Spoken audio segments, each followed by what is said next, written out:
આમોદની દાદર નદી બે કાંઠે વહેતી થતાં દાદરના બ્રિજ પર પિકનિકનો માહોલ બન્યો હતો। ગુજરાતભરમાં વરસેલા સાર્વત્રિક વરસાદના પગલે તમામ સરોવરો તથા નદીઓમાં નવા નીર આવ્યા છે, જેને લઈને લોકોમાં ભારે ઉત્સાહ જોવા મળી રહ્યો છે। ત્યારે વધુ પડતા વરસાદને પગલે આજવા ડેમના દરવાજા ખોલવામાં આવ્યા છે, જે પાણીનો પ્રવાહ આમોદની દાદર નદીમાં પણ આવ્યો છે। તે નિમિત્તે આમોદની દાદર નદી બે કાંઠે વહેતી થઈ હતી, જેની હાલ પાણીની સ્થિતિ 57 ફૂટ પર વહી રહી છે, ત્યારે ભયજનક સપાટી 100 ફૂટ કહી શકાય છે, જેને લઈને તંત્ર એલર્ટ મોડ પર આવી ગયું છે।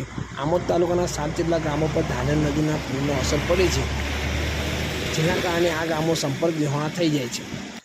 જ્યારે આ અંગે કોઈ અનિચ્છનીય બનાવ ન બને તે હેતુસર આમોદ મામલતદાર કચેરીની એક ખાસ ટીમ નજર રાખી રહી છે। વિડીયો ઉતાર લો।